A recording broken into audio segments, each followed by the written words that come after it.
blessings right now. I'm super excited to be working with Real Producers Magazine, where they're giving me the cover. Extremely excited, honored, etc. Let's not mess this up. Come check it out.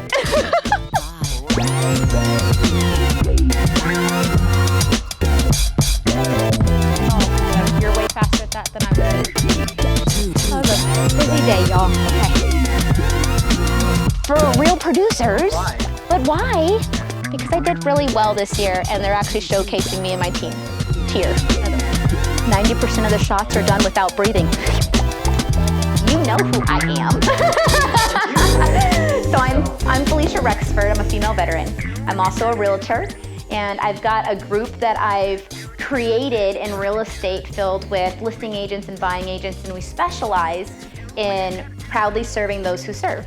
So I do a lot of business with VA, police, fire department. My husband's a fire captain, so that's kind of the world that we live in.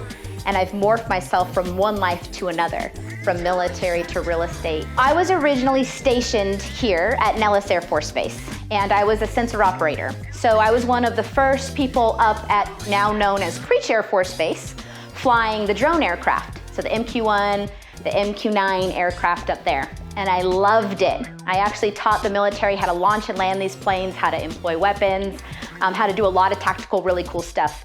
Deployed to Iraq, all that stuff, was immersed in Air Force. And around the time that I had done 13 years up at Creech, I started purchasing real estate myself. So I started to become an investor.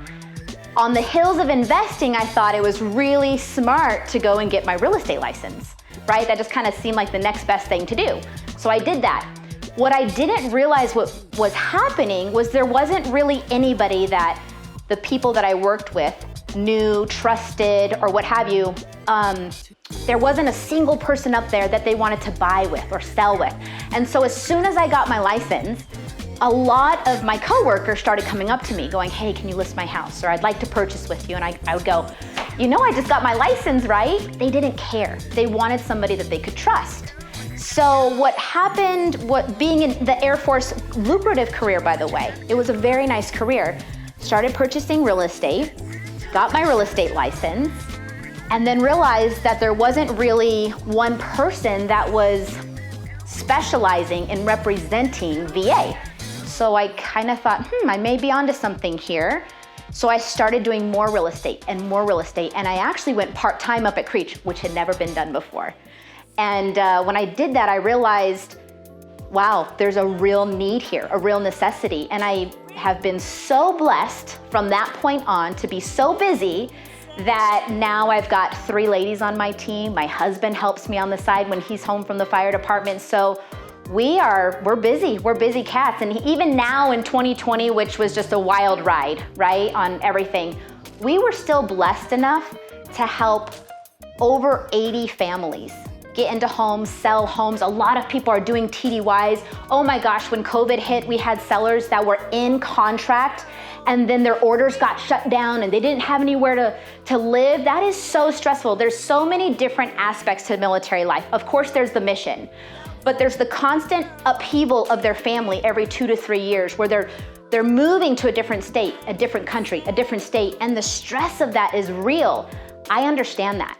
Really feeling blessed this year that amongst chaos and uncertainty, we stayed extremely busy and helped a lot of families and are here actually blowing our goals out of the water even from 2019. So it's almost Christmas and we know a lot of people have been affected, and we're gonna take a lot of our blessings and try to roll those over onto families that we know, that we love, families that are serving, families that have been directly affected with COVID, and I feel blessed. I feel blessed to be right here doing what I am and being able to contribute and give back. So living in Las Vegas, I think that Las Vegas is a melting pot.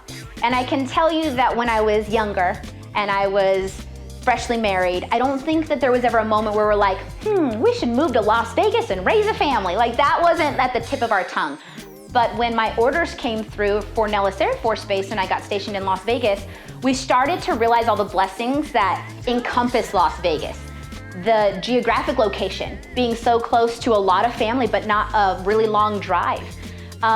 being close to so many national parks, being close to the most amazing date nights you could ever possibly have, and then sleeping in the comforts of your bed 30 minutes later. So Las Vegas has been super special to me. We've been here, gosh, 19 years now, which is crazy to say. So almost 20 years. Both of my children have been born in a hospital that's about 1.5 miles from here. They're being raised here. We have such an amazing network of friends. And because I keep myself still intertwined in the military, it's really neat because people kind of come and go in the military. And so we've got this whole military life and family. We have this whole firefighter life and family. And even when people kind of go, you know, now with social media, you get to stay in contact. But where do people come back to visit all the time? Las Vegas. Las Vegas is a tourist destination. So Las Vegas, Nevada, the place that I never really thought would be my home and a place to raise my family, is absolutely 100% my home and the place that I raise my family.